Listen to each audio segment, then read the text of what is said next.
Sob a proteção de Deus, declaro aberta a presente sessão e convido o eminente deputado Kennedy Nunes, primeiro secretário, para proceder à leitura da ata da última sessão. Boa tarde, senhor presidente. Boa tarde a todas e a todos. Eu faço a ata da 26ª sessão ordinária da 4ª sessão legislativa da 18ª legislatura da Assembleia Legislativa do Estado de Santa Catarina, que foi realizado hoje, no dia 10 de abril deste ano. Da presidência do deputado Silvio Drevik e a secretaria dos deputados Kennedy Nunes e Maurício Scudilar. Às 10 horas do dia 10 de abril do ano 2018, nesta cidade, em Florianópolis, capital do Estado de Santa Catarina, reuniu-se a Assembleia Legislativa em sessão ordinária. Havendo quórum regimental, o senhor presidente declarou abertos os trabalhos e convidou o deputado Kennedy Nunes, primeiro secretário, para proceder à leitura das atas das sessões anteriores, que na sequência foram aprovadas sem nenhuma restrição. O senhor presidente pediu para que fosse distribuído o expediente e no grande expediente, horário destinado aos partidos políticos, ocuparam a tribuna os senhores deputados Leonel Pavan, do PSDB, e Kennedy Nunes, do PSD. A ordem do dia foi aprovado o pedido de informação 47/2018 e a moção 74/2018. Outro sim, o senhor presidente deferiu os requerimentos 258 a 265/2018 e comunicou que vai encaminhar aos destinatários as indicações 183 e 184/2018. Como não teve deputados inscritos em explicações pessoais, nada mais havendo, o senhor presidente, antes de encerrar a sessão, comunicou outra sessão ordinária para as 14 horas do dia de hoje, no horário regimental. E para constar, eu, primeiro secretário, fiz e mandei lavrar a presente ata. Senhor presidente, lembrando que todos os deputados já receberam em seus e-mails esta ata, mas por uma questão do regimento interno é preciso ser feita a leitura. Está feita a leitura. Obrigado, deputado Kennedy Nunes, nosso primeiro secretário. Solicito a Vossa Excelência para que façamos uma correção na ata por conta da não aprovação, ou seja, da não deliberação, melhor, das duas moções que ficou para a sessão seguinte. A observação minha, feito o registro, em discussão, agora sim a ata acaba de ser lida, não havendo que discutir, aprovado. Solicito à assessoria que proceda à distribuição do expediente. Breves comunicações. Primeiro orador inscrito é o deputado Maurício Scudilar, por até 10 minutos.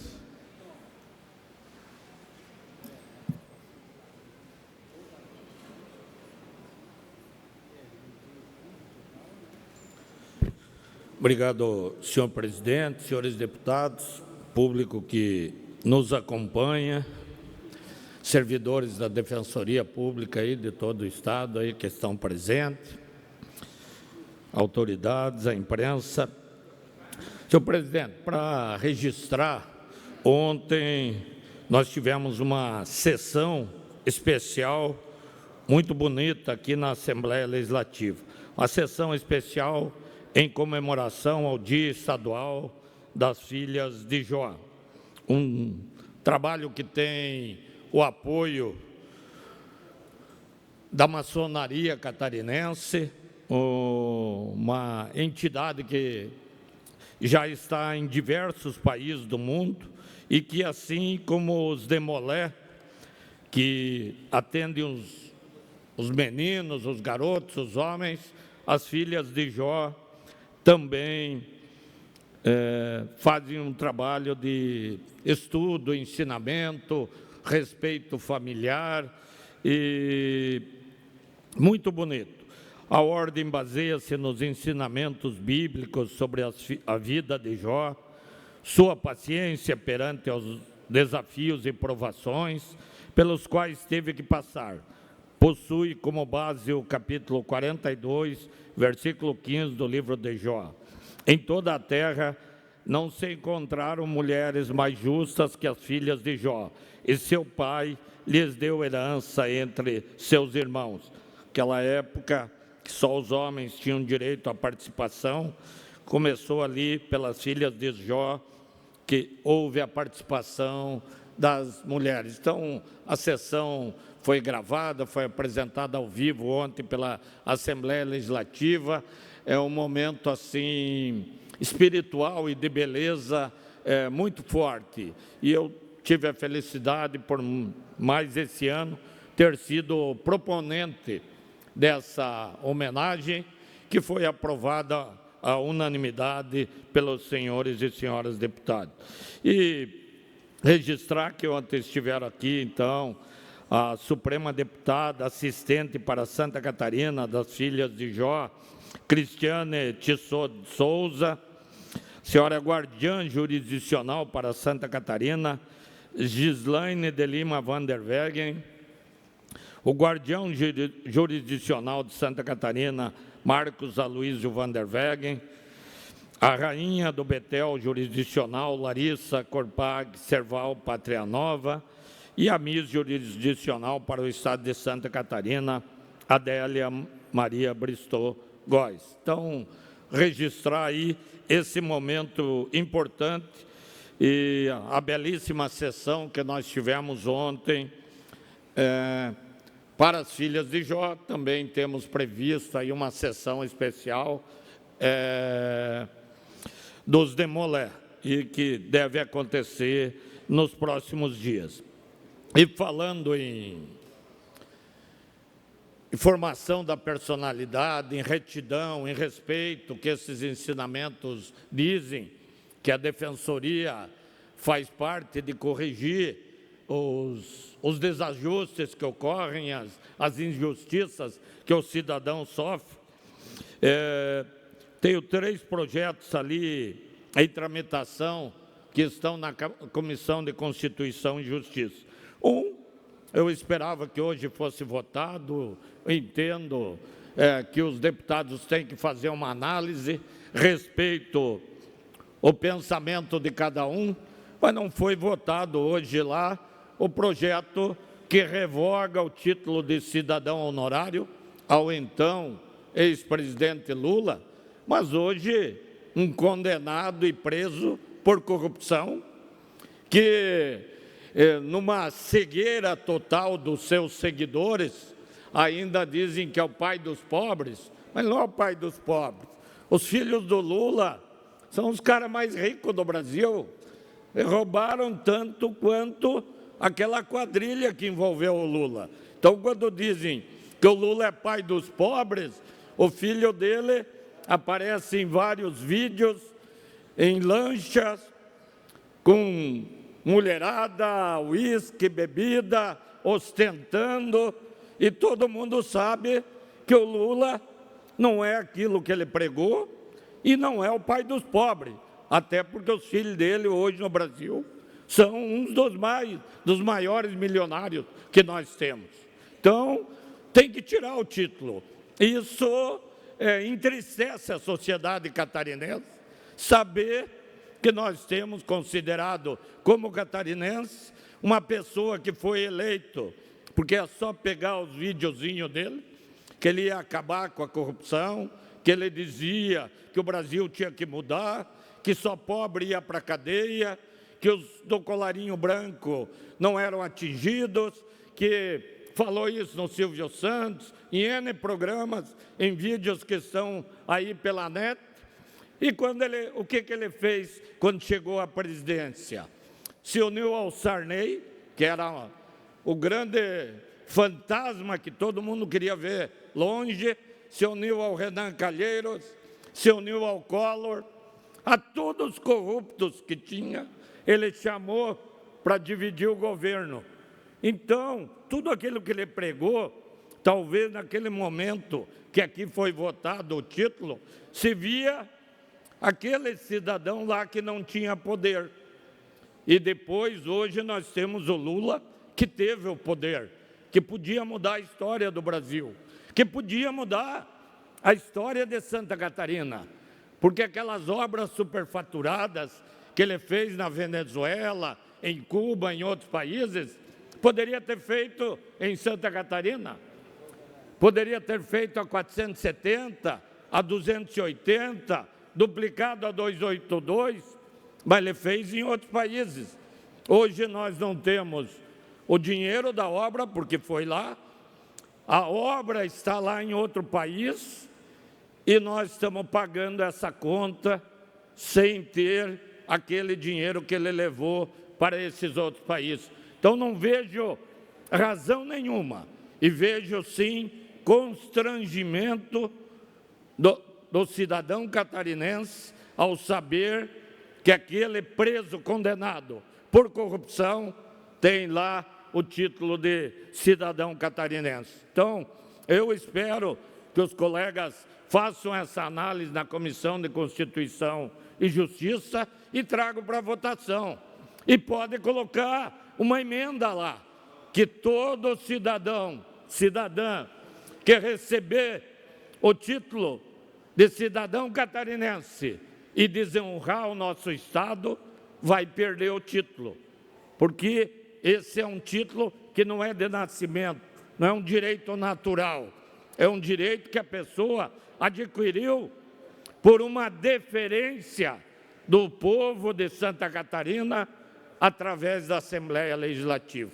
Então, quem receber o título, não fizer por merecer, tiver uma conduta que desonre o nosso Estado, tem sim que ter o título cassado. Então, não tenho medo de enfrentar essa verdade e de dizer essa verdade.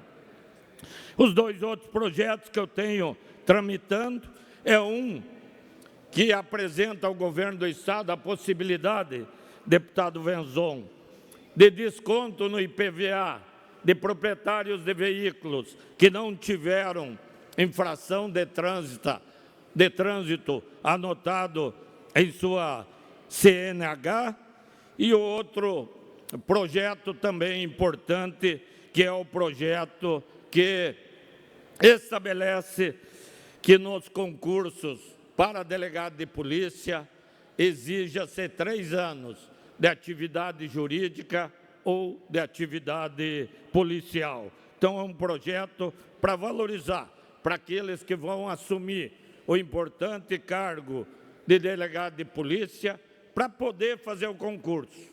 Devam ter, no mínimo, 3 anos de atividade jurídica ou de atividade policial. Então, esses são os projetos nossos que estão em votação, e eu espero que a Comissão de Constituição e Justiça analise o mais rapidamente possível e que nós possamos votar nessa casa. E aqui, cada um daí tem o direito de apresentar o seu voto e as suas razões de voto. Obrigado, senhor presidente.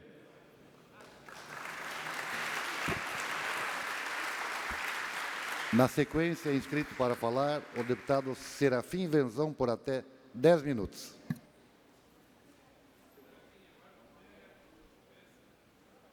Senhor presidente, senhores deputados, prezados catarinenses que acompanham os trabalhos dessa casa, e eu queria abordar no dia de hoje, digamos, já comentamos outras ocasiões, em que o Brasil arrecada um percentual elevado de impostos, se cobra muito, mas é muito injusto na hora da divisão do tributo. Se o Brasil, se os estados, se o modelo de redistribuição da economia, ou seja, se o modelo da redistribuição dos impostos, transformando em serviços, em transferência de recursos para os estados e os municípios, se fossem mais proporcionais à população, certamente nós estaríamos sendo um pouco mais justos. O ICMS que é cobrado nos estados, de forma também é redistribuído para os municípios, no meu entender, injusto, de tal maneira que se privilegia os municípios que arrecadam muito em função ou em prejuízo de municípios outros, que arrecadam menos porque não tem uma indústria lá, mas o imposto é pago por quem consome e não por aquele que produz. O que produz repassa o imposto, mas quem paga de fato é o consumidor, é o cidadão na hora que paga os impostos. E, na verdade, essa injustiça, no meu entender, nós poderíamos corrigir com uma boa reforma tributária. Reforma essa que iríamos privilegiar, digamos, as pessoas, justamente porque cada cidade, cada estado, cada região, digamos, o imposto que é arrecadado, que vai ser, essa arrecadação vai ser proporcional ao consumo das pessoas, aí proporcional às pessoas em si, e depois retornaria também de uma forma proporcional. E nós deixaríamos de ter aquela impressão de que essa região sustenta aquela, porque quem faria a essa divisão seria automaticamente na hora da redistribuição. Eu peguei aqui a arrecadação no ano passado do IPI e do Imposto de Renda. São os dois maiores impostos federais e que esses impostos, por lei constitucional, eles ficam divididos, uma parte para a União, uma parte para os municípios e, naturalmente, uma parte para os estados. 21,5% retorna aos estados. Em torno de 13%, quase 14%, retorna para os municípios. E lá mais de 62%, 63%, o restante, fica para a União, e a União repassa, digamos, aos estados e municípios em forma de saúde, de educação, enfim, de emendas, esses repasses todos que ocorrem durante o ano. Mas, então, na hora que o governo repassa o FPE, Fundo de Participação dos Estados, para os estados, ele tenta fazer uma compensação. E essa compensação a gente entende como injusta. Entendemos como injusta também. Por exemplo, Santa Catarina, eu fiz um levantamento, senhor presidente, do índice de divisão do imposto de renda e do IPI, que somando a soma nos dois, no ano passado, deu em torno de 260 bilhões de reais. E quanto volta para Santa Catarina? Volta somente 1,4%. Mas daí a gente fica inconformado, porque assim, ó, a nossa arrecadação, nós arrecadamos 5% do total do Brasil, mas nós ganhamos um só, o retorno. Mas como? Se a nossa parte é 5% e só recebemos de volta 1%, aí nós ficamos... Tipo, o estado do Acre, que nós gostamos muito dos acreanos, eles têm uma renda, um PIB, que significa 5% de Santa Catarina. O PIB de Santa Catarina, senhor presidente, no ano passado, foi de 250 bilhões. O PIB do Acre foi de 13,6%. Mais ou menos 5%. Só que eles vão receber de volta do imposto de renda e do IPI 4 vezes mais que Santa Catarina. O índice deles é 4,08%. O nosso é 1,04%. O estado da Bahia Eu não vejo a Bahia assim como um estado tão deplorável, tão diferente de Santa Catarina. Mas veja só, o estado da Bahia tem o dobro da nossa população. Então, se nós recebesse 1%, o estado da Bahia ia receber 2%, estava fácil de entender. Não, o estado da Bahia, que tem o dobro da nossa população, recebe 8 vezes o que Santa Catarina recebe de volta. 8 vezes o nosso. E o PIB dele, a produção dele é exatamente igual. 245 bilhões. O nosso, repito, é 249, pouca diferença. Só que na hora de voltar o imposto, lá volta 8 vezes mais do que retorna para cá. Eu imagino que essa conta aqui, quem faz, ele faz alegando alguma compensação. Né? Ah, não, aqui lá em Santa Catarina, a renda per capita é melhor, lá o povo catarinense trabalha mais e produz um pouco mais, então eles já têm mesmo, vão dar um pouco menos para eles. Mas, imagino, deve ser assim, o estado do Amapá, ele produz 5% do que nós produzimos. 5%. Ou seja, mais ou menos como o estado do Acre, também 13 milhões, e nós, 249. Só que o que eles recebem de volta do imposto de renda e do IPI, 3,44%, ou seja, 3 vezes e meia a mais do que Santa Catarina recebe. E assim por diante, se a gente for olhando os números aqui, vai ficando cada vez mais desconformado, porque esse retorno aqui do imposto de renda, que está chegando a hora de nós pagar,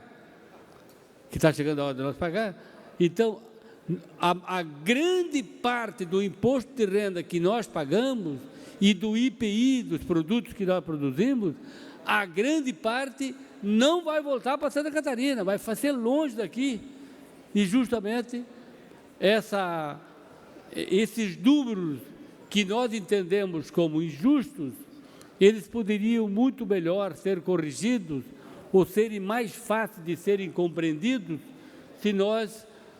se o governo, que eu espero que o próximo governo coloque isso já nos seus projetos durante a campanha e que faça isso logo no início do ano que vem, uma reforma tributária, justamente para que o Brasil passe a ser um pouco mais justo com o seu contribuinte, justamente redistribuindo os tributos muito mais proporcional à população e que, sendo cobrado o tributo no final da cadeia, na hora que o cidadão compra, nós podemos promover maior justiça e também ser melhor compreendida por todos nós. Muito obrigado.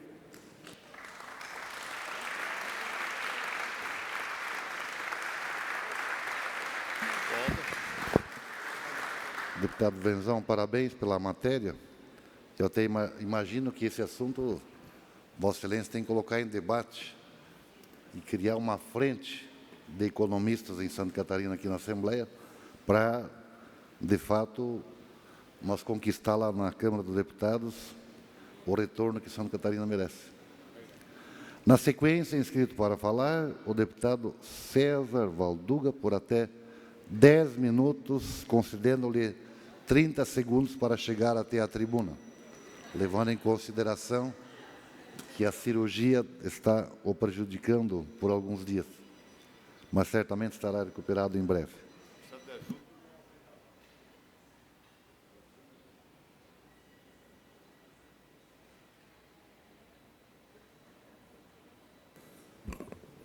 Saudar Vossa Excelência, nossos presidentes, senhores deputados. Quero saudar em especial os servidores públicos que enaltecem, sem dúvida nenhuma, o nosso parlamento catarinense. Dizer que a gente fica muito sensibilizado primeiramente pela luta de vocês, da forma organizada e justa, pela luta que vocês estão fazendo, aqui no estado de Santa Catarina, pela valorização do nosso servidor público estadual. Parabenizar aqui as comitivas que nós temos aqui do município de Curitibanos, de Florianópolis, Palhoça, Blumenau, Itajaí, Brusque, Joinville, São Miguel, Araranguá, Caçador, minha querida Chapecó, Lages, Campos Novos, Tubarão, Criciúma, São José, Jaraguá do Sul, Concórdia, Joaçaba, Xanxerê, Rio do Sul, Maravilha, Mafra, né? Então, dizer que é uma honra muito grande recebê-los aqui pela justa reivindicação, Terra, sem estava falando aqui com o presidente, que se arrasta por muitos anos e que, sem dúvida nenhuma, a democracia se faz com justiça social e pela valorização dos nossos servidores públicos do nosso estado de Santa Catarina. Eu que componho a frente parlamentar pela defesa das empresas públicas e dos serviços públicos, me honra muito, enfim, prestigiar, e tenho toda a certeza que, por unanimidade, nós haveremos derrubar o veto do governo do estado. Parabéns. Senhor presidente, venho a essa tribuna para me manifestar sobre a SC 150, um trajeto esse do município de Capinzal a Piratuba, que está pedindo socorro. Por isso que nós estamos aqui nesse momento nos manifestando também, diante das reclamações da população lá do Vale do Rio do Peixe, deputado Padre Pedro, que frequentemente reclamam sobre as condições de trafegabilidade, presidente Silvio, dessa SC. Até pelo fato, principalmente, de ser uma região turística, Capinzal, próximo de Piratuba, deputado Silvio, e que há muitos anos, enfim, essa reivindicação vem acontecendo por parte daquela população que mora naquela região. E essa rodovia, que já foi a SC 303, deputado Silvio, depois passou a ser denominada de 150, dando também acesso aos municípios de Capinzal e de Piratuba, que está com a sua pavimentação completamente prejudicada, deplorável, assim podemos dizer, em uma situação onde que uma rodovia cheia de buracos, rachaduras, falta de conservação e manutenção dos acostamentos e também de refúgios. Um dos maiores perigos para os motoristas que trafegam por essa rodovia são as águas pluviais, escoadas sobre a pista de rolamento, ainda com pouca visibilidade devido ao capim, capoeira, que tomam conta na via pública.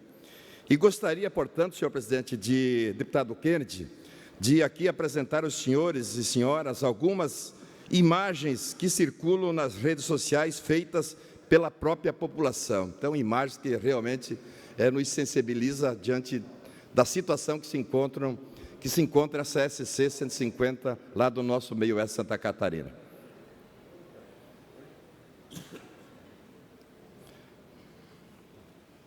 Então, portanto, como vemos, é preciso fazer muro de contenção para evitar desmoronamento de barranco, abrir valas e concretá-las para servir de escoamento das águas da chuva, prestar serviços de roçada e dar um destino correto à vegetação cortada, já que geralmente é deixada parcialmente sobre a pista e acostamento.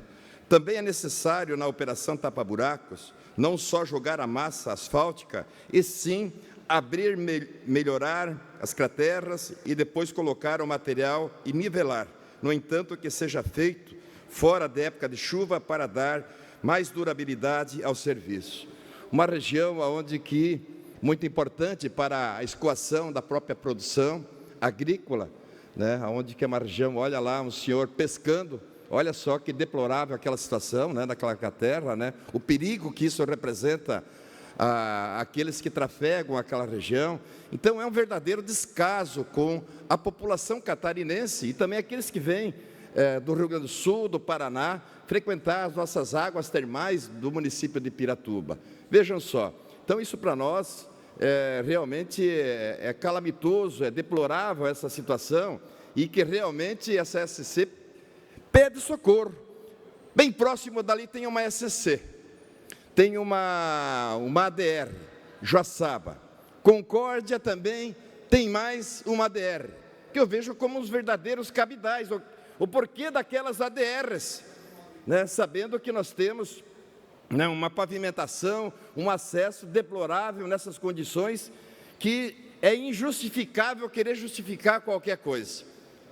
É injustificável. Nós temos lá naquela região também a agroindústria, que é muito forte, a agricultura familiar, que também, Padre Pedro, é muito forte, e que os empresários também, a Associação Comercial e Industrial, tanto de Piratuba como também de Pira, deputado Silvio, Capinzal, nós tivemos uma audiência pública no município de Ouro, no final do ano passado, e que se fez vários encaminhamentos, mas que até agora não se sinalizou nada de concreto, né, nada de concreto para que se faça minimamente o tapa-buraco, ou senão a revitalização. O qual precisa realmente é uma verdadeira revitalização, diante das condições que se encontram, portanto, essa SCC, numa região que é turística, né, que deveria ser um cartão postal para todo o nosso estado de Santa Catarina, e que se encontra nessa situação. Então, é fundamental que seja feita toda a revitalização da pavimentação asfáltica de Capinzal a Piratuba, né, pois de maneira que está, a exemplo de Piratuba, até a barragem de Machadinho também, consequentemente, a localidade de Barro Preto, também em território capinzalense, e se transformar em chão batido, né, porque dessa forma que está, logo, logo está em chão batido, não vai ter mais asfalto. Então, isso é muito difícil de aceitar, é inadmissível nos dias de hoje, né, sabendo que tem uma ADR em Concórdia, uma ADR em Joaçaba, tínhamos uma ADR também lá em Ceará, que fica bem próximo, e, enfim, nós nos depararmos com uma realidade, uma infeliz realidade de abandono por parte do Estado com relação a essa SC, por falta de sinalização, por falta de revitalização, por falta mesmo, né, de políticas públicas, de comprometimento e de vontade política para que se faça alguma coisa, até porque essa SC representa periculosidade. Pode significar acidentes com mortes, até muitos acidentes já aconteceram dessa SC por falta de manutenção, de sinalização. Então, por isso que a gente vem aqui pedir socorro ao governo do estado de Santa Catarina, que olhe com carinho essa SC 150, dê uma atenção aos nossos agricultores, aos nossos empresários do Vale do Rio do Peixe, pensando na questão também do transporte coletivo, que seja mais humanizado, deputado Dresch, mais humanizado, e para isso tem que haver investimentos, precisa haver investimentos, vontade política para que se busque uma resolutividade diante dessa situação. Estamos pedindo uma audiência pública com o governo do estado de Santa Catarina, com os demais prefeitos daquela região, o qual já fizemos uma audiência pública, né, que foi uma das prioridades, inclusive, essa revitalização, no ano passado, mas que até agora, enfim, não se apontou nenhuma solução, nenhum indicativo, né, de melhoria, né, nessa SCC. Então, senhor presidente, a minha vinda a essa tribuna, principalmente, é para tratar sobre essa questão da SCC, mas também aqui, né, exaltar, né, a luta dos nossos servidores públicos do nosso estado de Santa Catarina. Nosso muito obrigado.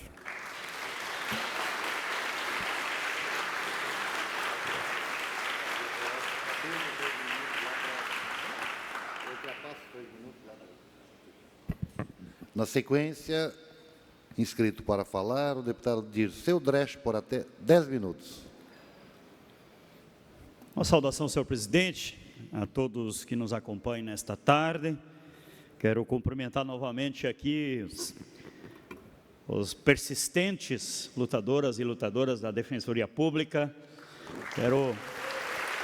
Estão aqui acompanhando.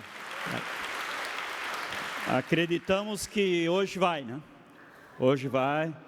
Vamos derrubar esse veto de uma vez por todas, para vocês poderem continuar o trabalho, né, lá nos municípios, nos locais onde vocês atuam, né, nesta importante instituição que é a Defensoria Pública do Estado de Santa Catarina. Então, podem contar com o nosso apoio. Eu quero aqui registrar, com grande satisfação, a repercussão da aprovação do nosso projeto semana passada, mesmo que diga que é preferencialmente, mas ele é importante no fornecimento da alimentação escolar orgânica e agroecológica nas escolas. Nós estamos aqui numa luta para trabalhar muito a prevenção de doenças no futuro das nossas, especialmente para as nossas crianças, mas no conjunto da nossa população. O Brasil, infelizmente, se tornou um campeão mundial em uso de agrotóxicos, né? E grande parte disso se usa em alimentos produzidos para a população consumir. O uso dos próprios agricultores e a população que consome esses alimentos. Ontem visitei no interior de Chapecó uma família que está em transição para a produção orgânica e agroecológica. E a alegria dessas famílias, que hoje vê também uma possibilidade, deputada Luciane Carminati, de produzir um produto diferenciado, que traz saúde para a família que produz, bem-estar, né, para o homem, para a mulher, para a juventude que trabalha no campo, para as crianças, e fornecer um alimento de qualidade nas escolas. Com certeza nós vamos estar beneficiando muito as nossas crianças, que já vão começar na escola a se alimentar com produto diferenciado. Oxalá que um dia nós possamos chegar aqui e dizer o seguinte: nós vamos ter 100% de produtos orgânicos agroecológicos nas escolas, porque aí sim nós vamos ter muito mais saúde, vamos gastar muito menos no curativo e vamos gastar um pouco mais, gastar mais nem precisa, se nós tivermos o alimento de qualidade, porque o alimento tem que ser o nosso remédio. Essa é a nossa grande luta. Então, quero agradecer aos senhores deputados, deputadas que nos apoiaram, conseguimos derrubar o veto, e agora nós vamos para cima, vamos cobrar da Secretaria da Agricultura. Não é possível que a IPAGRE de Santa Catarina, que a Secretaria da Agricultura, que o governo do Estado de Santa Catarina, que tem tanta agricultura familiar, tenha medo de aprovar um projeto e vetou um projeto dizendo o seguinte: nós não vamos ter alimentação suficiente para chegar em 3 anos a 30% da alimentação orgânica e agroecológica. Isso é uma vergonha para Santa Catarina. Os agricultores querem produzir, eles precisam de incentivo.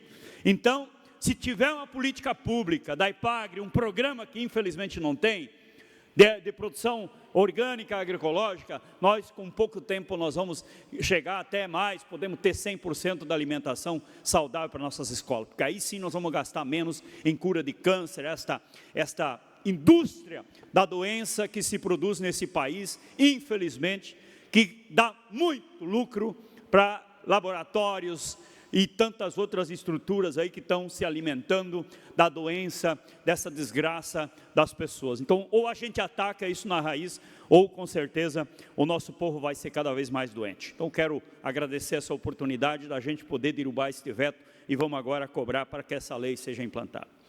Uma outra situação que eu preciso necessariamente trazer essa tribuna novamente hoje, é este grande momento lamentável que esse nosso país vive, e que há pouco o deputado Maurício Scudillar trouxe inclusive aqui essa tribuna. Eu participei de todo o processo final de semana em São Paulo, estive 2 dias lá, junto com outras lideranças, da lamentável, injusta, criminosa prisão do nosso grande líder, o maior líder popular do Brasil, da história do Brasil, e para que não dizer do mundo, uma figura que se forjou de um filho nordestino, de família nordestina, pobre, que teve que fugir de lá e vir para São Paulo, e se construiu neste líder sindical popular e do maior presidente da República desse nosso país. Eu lamento muito ouvir aqui nesta tribuna figuras que foram já, deputada Luciane Carminati, diretor-geral da Polícia Civil de Santa Catarina. Eu imagino o que é esse país, o que é a justiça, que se diz justiça, desses apoiadores de um juiz chamado Sérgio Moro, que é um serviçal do grande capital internacional. Tanto é que a prova está aí, os caras estão assaltando o nosso país, que já vem desde o golpe que derrubou a presidente Dilma, sem nenhum crime cometido. Isso é importante, sempre se diga. Por isso nós chamamos isso de golpe, porque para tirar uma presidente tem que ter uma prova de um crime grave. E não teve nenhum crime, nem grave e nem qualquer crime. E agora vem este movimento de tirar esta liderança, que lidera todas as pesquisas, que é o nosso ex-presidente Lula, tirar da jogada da eleição deste ano de 2018. Nós não podemos jamais aceitar isso. Eu lutei quase 40 anos pela justiça, começando pelos agricultores, pelos trabalhadores e depois nos meus 3 mandatos. Jamais eu aceito qualquer brasileira, seja da minha família, seja o meu vizinho, minha vizinha, ou seja aqui os trabalhadores da Defensoria Pública, ou seja os servidores públicos em geral, ou dos trabalhadores e trabalhadoras, aceitam injustiça. E eu não posso aceitar de forma alguma que setores do judiciário brasileiro, seja quem for, seja um deputado que está aqui, que o povo chama de um homem da lei, aceite a condenação de uma pessoa sem prova. Um condenado da Lava Jato foi lá e disse que aquele tal de apartamento é do presidente Lula. Mas para ter um bem no nome, para ter um bem como patrimônio, tem que ter algum registro. E o próprio juiz Moro aceita claramente e admite no seu processo que ele não tem prova, mas ele tem convicções. Que judiciário é esse que não tem prova, mas tem convicções? A que serve um juiz destes? Que justiça é essa? Que descrédito estão construindo, infelizmente, no judiciário brasileiro? Aonde vai parar a partidarização do judiciário? Porque eu condeno um e não condeno outro que tem prova, inclusive. Que partidarização, que movimento judiciário é isso? Nós respeitamos muito o judiciário, agora nós queremos um judiciário que cumpra a Constituição. E nós também queremos que respeite a Constituição na chamada presunção de inocência. O presidente Lula tem mais 2 instâncias para recurso. 2 instâncias. Supremo Tribunal o STJ, Supremo Tribunal de Justiça e o Supremo Tribunal Federal para discutir o mérito. E esperamos que lá se discute o mérito. Que não se reproduza, como reproduziu a 4ª Região Federal em Porto Alegre, a mentira dita, porque é uma mentira dita, bem falada, e vai reproduzindo, depois essa mentira tem que ser defendida por resto da vida, porque ficaria feio hoje a Globo abrir o Jornal Nacional e dizer o seguinte: eles não querem fazer isso, nós nos equivocamos, nós mentimos, e hoje nós pedimos perdão ao povo brasileiro pela mentira. E o juiz Moro também não iria fazer isso, com certeza. Agora, as instâncias superiores têm esta obrigação constitucional de ler ao menos o processo e dizer o seguinte: aqui tem prova ou não tem prova. Se não tem prova, não dá para condenar. É isso que nós queremos. Não queremos privilégio para ninguém. Agora nós queremos que a Constituição seja respeitada, né? E este deputado, sim, é contra a prisão em segunda instância, porque por isso a Constituição brasileira, os grandes juristas na história construíram 4 instâncias: a primeira, a segunda, a terceira e a 4ª, para que não se cometa injustiça. Se num espaço se comete uma injustiça, os outros espaços, outros órgãos superiores têm possibilidade de corrigir estas injustiças. Então é isso que nós queremos. E por isso nós vamos continuar a luta.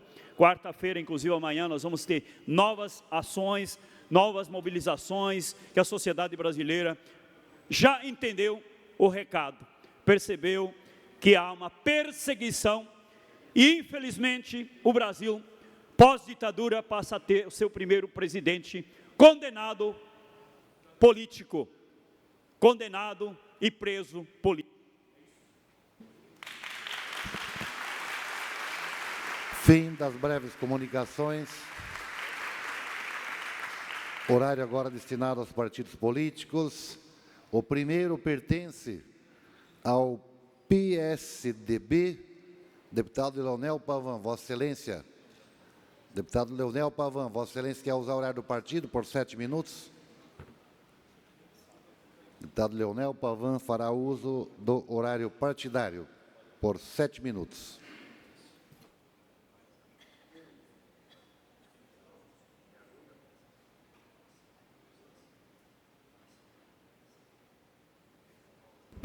Senhor presidente, senhoras e senhores deputados e deputadas, hoje pela manhã eu usei o horário do partido também por 7 minutos, referente ao meu retorno nessa casa e sobre também a posse do Vinícius Lumertz como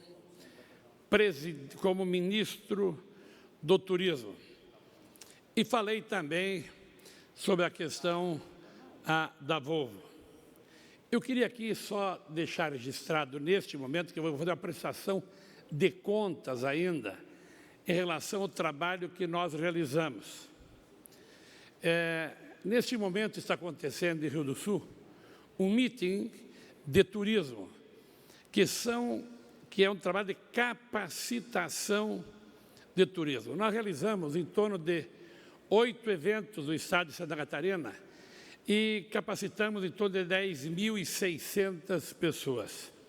E hoje acontece isso também em Rio do Sul, na região de Rio do Sul, com as instâncias não governamentais. O que eu quero me ater aqui é sobre o Geoparque da região sul de Santa Catarina. Quando nós entramos na Secretaria de Turismo, fizemos um estudo, uma pesquisa geral, onde é que nós deveríamos investir, aonde deveríamos atuar para que Santa Catarina pudesse evoluir ainda mais nesse importante setor, que é um grande gerador de empregos, que tínhamos até então 12% do PIB de Santa Catarina era gerado através do turismo. E nós encerramos nesses 15 meses com 13% do PIB de Santa Catarina com o setor do turismo. Aumentamos a arrecadação. E, comemorado recentemente pelo governador Eduardo Moreira, em pesquisa realizada pelo Ministério do Turismo e dados do desenvolvimento econômico do nosso país, Santa Catarina arrecadou 10,1 bilhão no turismo só na temporada. E eu estou falando isso aqui porque da importância do projeto que nós começamos a desenvolver, que é o Geoparque, lá em Praia Grande, divisa de Santa Catarina com o Rio Grande do Sul. Santa Catarina e Rio Grande do Sul.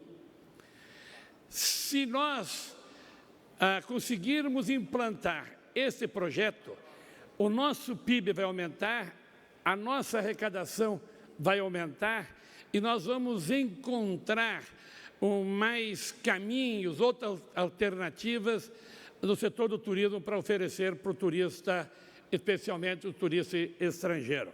Então, quando chegamos, fizemos uma pesquisa, fizemos uma análise e disse, olha, há muitos anos estão falando em geoparque no sul de Santa Catarina. Eu disse, olha, mas só falar não dá, é preciso você fazer os devidos projetos, você precisa não só regar a terra, você tem que plantar a semente para depois esperar a árvore crescer e colher os frutos. Nós, de cara, licitamos uma empresa para que a empresa começasse um estudo do geoparque. E já se passou aí quase 8 meses, 9 meses, eles ainda estão fazendo esses estudos. E nós estamos muito contentes porque um representante da Unesco esteve já fazendo uma palestra conosco lá em Praia Grande e mostrou que há grandes possibilidades de nós sermos reconhecidos como um geoparque. Nós só temos um no Brasil, Ariripe, Ceará. E tem um no Uruguai e... acho que é só no América do Sul, só tem o Uruguai e o Brasil. Nós seríamos o terceiro geoparque, o segundo do Brasil. Aquela região do sul de Santa Catarina e a parte do Rio Grande do Sul iriam, a hora que aprovar o geoparque, nós vamos ver todos os dias diversas línguas lá, estrangeiros de todos os países do mundo ali presentes na região. Este representante da Unesco, que fez aquela palestra para nós, ele mostrou o caminho que estamos realizando, que é um caminho seguro, porém que precisa ainda mais alguns investimentos, mais estudos. E a Secretaria de Turismo de Santa Catarina é fundamental para que esses estudos possam continuar acontecendo. Sem a Secretaria de Turismo, certamente, nós poderíamos paralisar o projeto Geoparque. Queremos, em outubro, levar o projeto para a Unesco, esperar a análise dos técnicos da Unesco e eles aprovarem. Se eles aprovarem, aí sim o sul de Santa Catarina vai poder concorrer com qualquer região do nosso estado em termos de turismo. E o Brasil vai vivenciar um novo momento na questão de parques em função do nosso estado. Então, quero deixar registrado apenas aqui que a Secretaria de Turismo iniciou esse projeto, está finalizando, em outubro deveremos entregar o projeto na Unesco e depois um abraço para o gaiteiro, porque aí o Banco Mundial certamente vai investir milhões e milhões em tecnologias, em ciências, assim por diante, naquela região.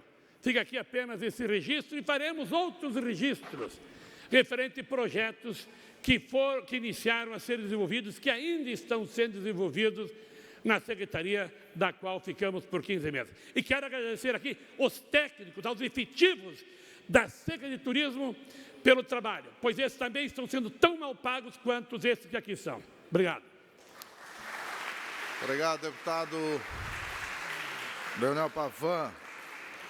Estamos lembrando aos senhores deputados que estão em seus gabinetes, como as lideranças de partidos, que hoje nós temos em pauta vetos para serem votados. Então, portanto, não esqueçam que às 16 horas, no horário do grande expediente, aliás, da ordem do dia, nós precisamos ter um bom número de deputados aqui para que nós possamos colocar em votação os vetos. Próximo horário, PDT. PDT não está presente. Bloco Parlamentar, PP, PR, PSB, Podemos. Também não está presente. PMDB. Também não está presente. PSD. Também não. Partido dos Trabalhadores, PT. Deputada Luciane Carminati, com tempo de até 7 minutos.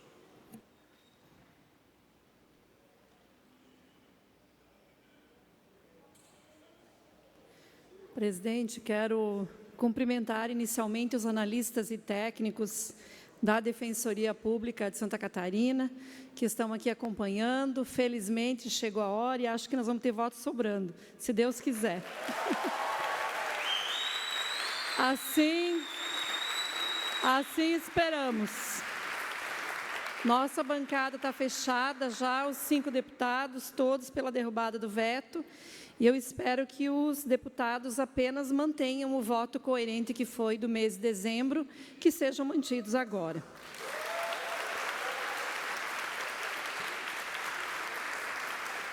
Presidente, vou fazer minha manifestação. Já antecipo que, como não tem outra bancada para falar, caso eu não conseguir concluir o meu discurso, peço anuência. Não é possível. Se os deputados ganhassem pela presença em plenário, eu estaria muito feliz. Dias difíceis para a democracia. Gostaria de fazer um breve resgate de acontecimento nos últimos dias. Em 3 de abril, na véspera do julgamento do habeas corpus preventivo do ex-presidente Lula, o comandante do Exército, general Vilas Boas, publicou em sua conta no Twitter: asseguro à nação que o Exército brasileiro julga compartilhar o anseio de todos os cidadãos de bem, de repúdio à impunidade e de respeito à Constituição, à paz social e à democracia, bem como se mantém atento às suas missões institucionais. Declaração feita com o único objetivo de pressionar o STF em uma clara pressão sobre outra esfera de poder. Acredito que esse depoimento é extremamente grave para um Estado democrático de direito e para a democracia brasileira. Tanto que a Anistia Internacional repudiou a declaração do general Vilas Boas por considerar uma grave ameaça ao Estado democrático de direito. Na última quarta-feira, dia 4 de abril, por 6 votos a 5, a Suprema Corte negou o habeas corpus do presidente Lula. No dia seguinte, em apenas 22 minutos, o despacho do TRF já autorizou a prisão do ex-presidente. Chama atenção, em particular, para o que destacou em seu voto o ministro Henrique Ricardo Lewandowski, favorável ao habeas corpus. Ele diz, abre aspas, este dia entrará para a história como aquele em que esta Corte decidiu, de maneira clara e frontal, contra a nossa lei maior. É possível restituir a liberdade de alguém se houver reforma da sentença condenatória no STJ ou STF com juros e correção monetária? Não. A vida e a liberdade não se repõem jamais. O ministro Marco Aurélio também foi nessa mesma interpretação. Ninguém pode devolver aos indivíduos os dias passados de forma ilegítima no cárcere. Assim como eles, muitas organizações, juristas e especialistas em direito penal vieram a público para repudiar e expor as contradições do julgamento do STF. Entre eles, destaco Auri Lopes Júnior, jurista gaúcho, doutor em Direito Processual Penal, professor da PUC do Rio Grande do Sul. Declarou, por mais que se tente argumentar que aquilo era um habeas corpus específico para uma pessoa, não tinha como fugir da questão de fundo que era, é ou não constitucional a execução antecipada da pena. Para que se tenha uma ideia, quando esse país foi descoberto em 1500, o mundo do direito, diz ele, do direito processual, já sabia o que era trânsito em julgado. Não vai ser o Supremo que vai reescrever o que é trânsito em julgado. O ex-ministro do Supremo Tribunal Federal e ex-ministro da Justiça e ex-ministro da Defesa, Nelson Jobim, também se voltou para a decisão da presidenta da Suprema Corte, Carmen Lúcia, de colocar na pauta o julgamento do habeas corpus preventivo do ex-presidente Lula, antes de julgar as 2 ações declaratórias de constitucionalidade sobre a prisão após condenação em segunda instância. A votação destas 2 ações diretas de constitucionalidade, ADCs, está marcada para amanhã, dia 11 de abril.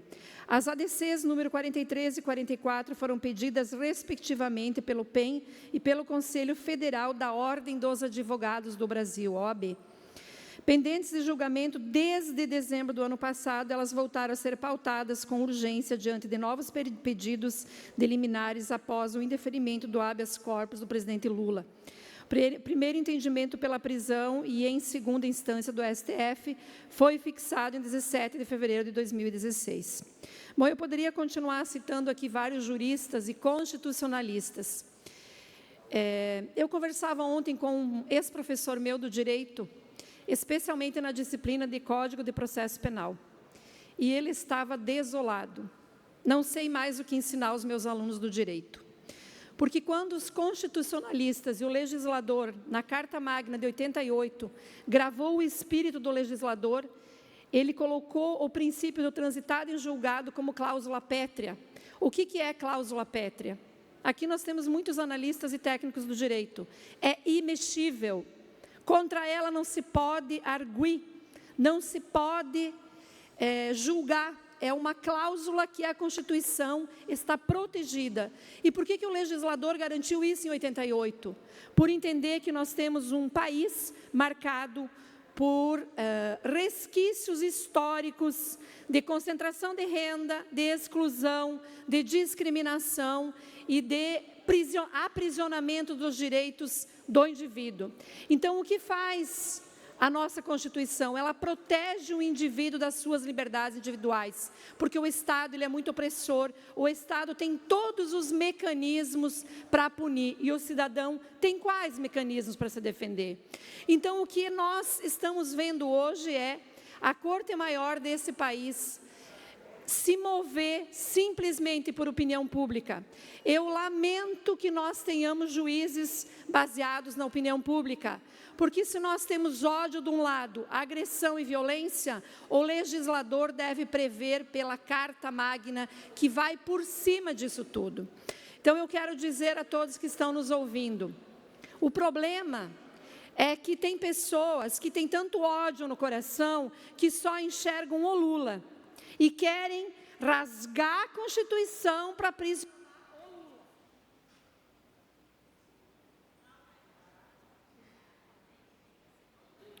Para não dizer que eu estou cerceando sua palavra, vou dar 30 segundos. Não vou usar toda ela. Então, eu quero dizer que estou muito triste como ex-aluna do direito, porque estou vendo história de décadas de acúmulo, de discussão de um Estado democrático de direito se perder por ações individuais e que sem se respeitar a Constituição. Quero agradecer aqui todos os analistas e técnicos e vamos continuar fazendo a luta pelos direitos do povo brasileiro e pelo direito da Defensoria existir com um quadro completo e decente e digno. Obrigada.